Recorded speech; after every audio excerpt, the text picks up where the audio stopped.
Hello again, my friends, and welcome to Construction Mastery. Today is all about bonds, and in particular, we're going to have a look at default versus on-demand bonds. So, let's go. Bonds usually take one of two forms, either on-demand bond, which is an indemnity, or a default bond, which is a guarantee. Both forms of bonds will provide the same relief to the employer, which is an agreed sum of money, usually 10% of the contract sum, payable by the bondsman to the employer.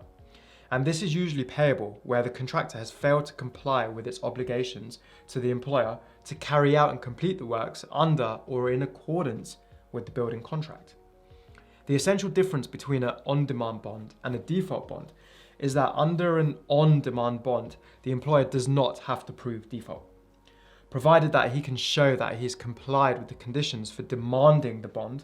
The employer can call on it whenever he wants.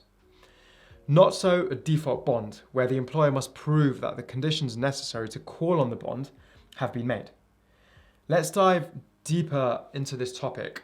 It's really interesting and I think it's going to be really useful for you guys going forward. So firstly, a default bond. And a default bond is the most commonly used form of performance bond in the UK construction industry. It is a guarantee by the bondsman to compensate the employer up to the sum specified in the default bond, conditional upon the occurrence between the contractor and the employer of an event or events. And what the event is depends on the construction of the default bond. But it is usually a breach by the contractor of its obligations to the employer under the building contract.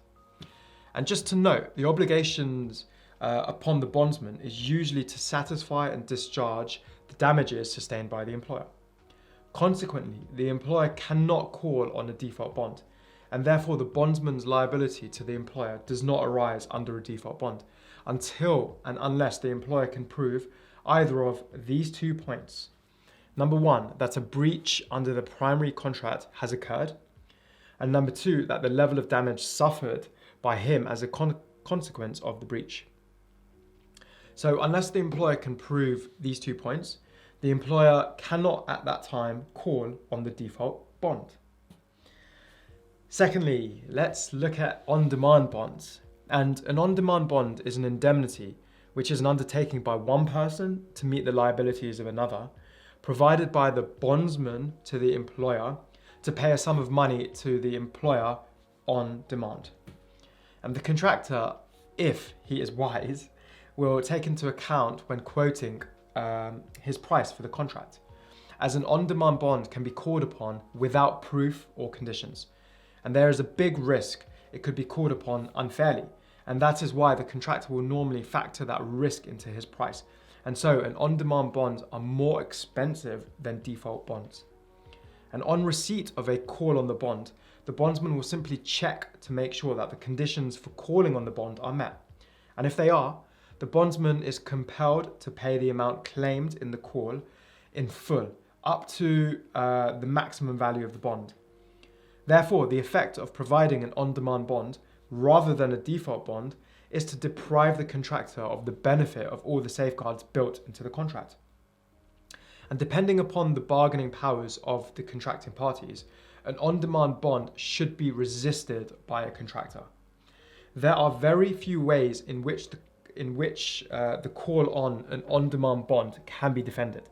If you were to ever advise a client which type of bond to use, you now have all the answers. And I would personally never advise on an on-demand bond. They are just too risky.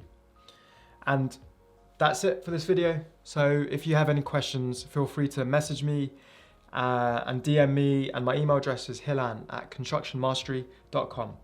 And guys, I hope you can now see the power of knowledge and understanding information like this.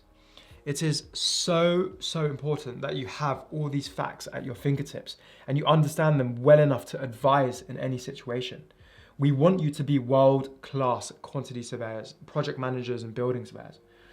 I really hope you enjoyed that video. Have a lovely day and see you soon.